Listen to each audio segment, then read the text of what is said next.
Christian, Fórmula 1 tá de volta depois de um inverno tenebroso aqui, de uma pausa de adaptação de calendário, porque não tinha onde colocar uma etapa ali no meio. Austin, começando já agora a sequência final do campeonato. Campeonato de construtores, jogo virou, McLaren à frente, pilotos, Lando tentando tirar diferença para o Max, restando 6 corridas, 3 sprints, inclusive uma nesse fim de semana já em Austin.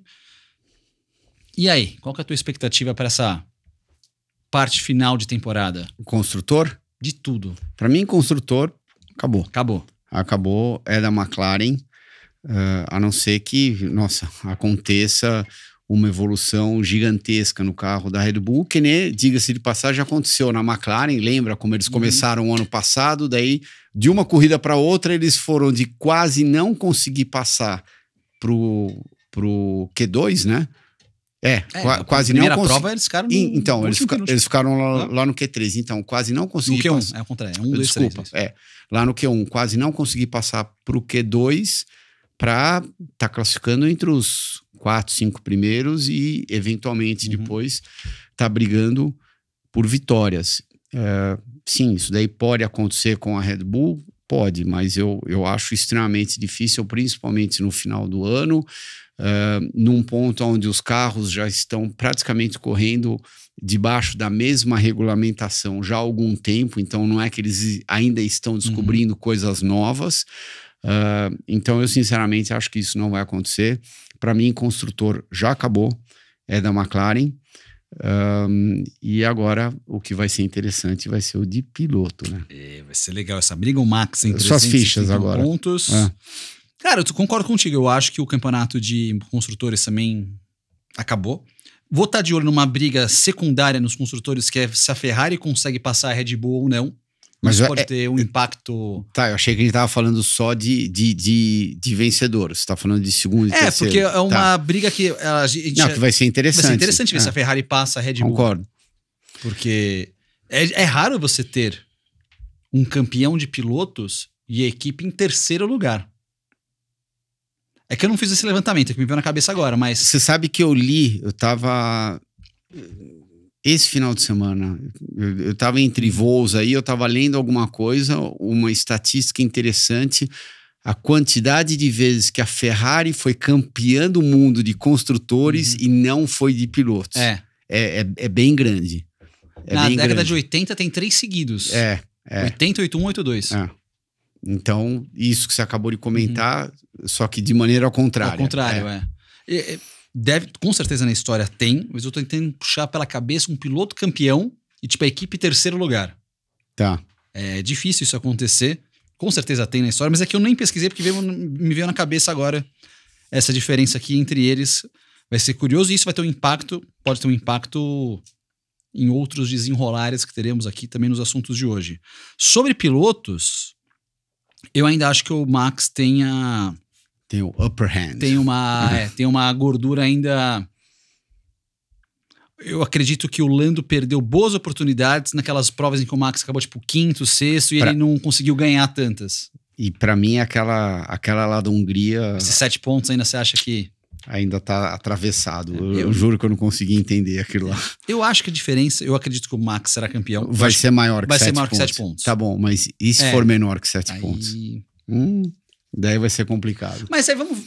Acho que a gente já falou muito sobre isso, muito se falou sobre isso, mas aí volta aquela famosa discussão do ordem de equipe ou não ordem de equipe. Eu ouvi um podcast muito interessante essa semana do Coulter com o Jordan, com o Eddie Jordan. Tá. E o Eddie Jordan era defensor absoluto da inversão de posição. Não, tinha que ter invertido. Tipo, você não sabe como que funciona. Mas o cara vai ter o seu tempo. O Piastri. Mas a gente sabe que no esporte, tipo, não dá pra garantir que você vai ter o seu tempo.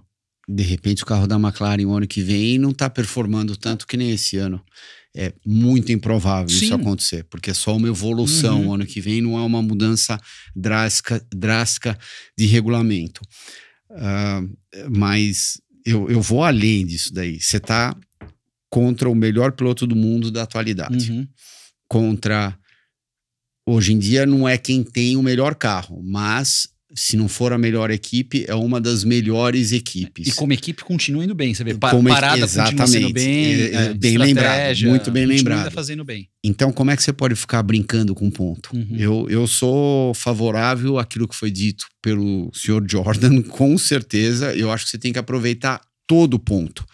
Inclusive, porque tem um fator psicológico no meio do caminho, né? Porque é uma coisa você tá, por exemplo, faltando, sei lá, 3, 4 corridas, você tá 35 pontos atrás, e outra coisa você tá 28 pontos atrás. E daí começa toda aquela conta matemática, se chegar em primeiro, que lugar que pode chegar, isso, aquilo, a pressão vai aumentando cada vez mais. E daí você tem uma chance muito pequena, mas você pode até induzir um erro na Red Bull ou se não no Max, justamente porque você está com mais pressão. Se você está com menos pressão, é óbvio que a chance de acontecer alguma coisa é muito menor.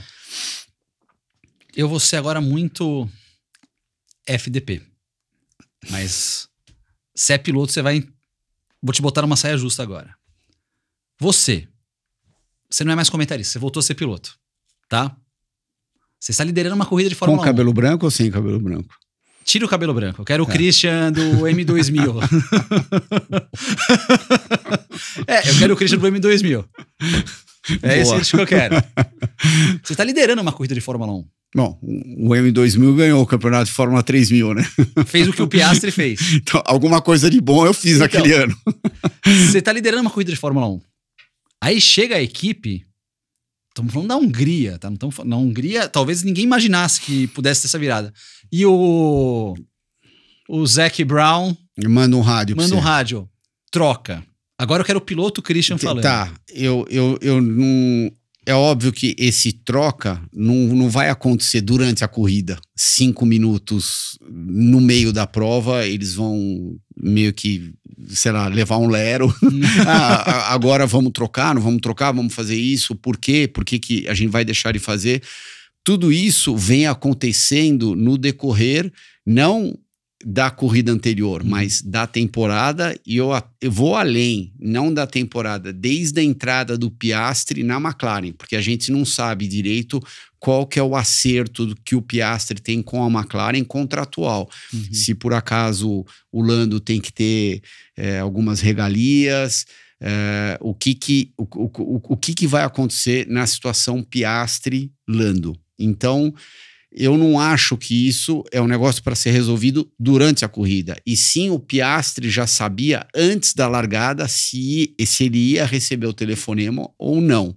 Por algum motivo. Lembrando que foi o contrário que aconteceu. Foi tipo o Lando que teve que ceder a posição pro Piastri na Hungria. Isso, desculpa. Mas o Piastri... Não, sim, mas o Piastri como... daqui para frente, por exemplo, se ele vai receber, mas esse exemplo lá da Hungria, o Lando que recebeu o telefonema e por algum motivo, vai ver, eles estão trabalhando tão próximos, a McLaren ainda quer uma harmonia entre os dois pilotos que eventualmente uma hora vai acabar, porque agora ainda tá tudo bem, porque o Lando tá na frente, na frente do Piastri, com uma margem bem grande. Agora, e se tivesse o Lando em primeiro no campeonato, o Piastri em segundo, 3 pontos atrás. Ano que vem no 0-0. Então...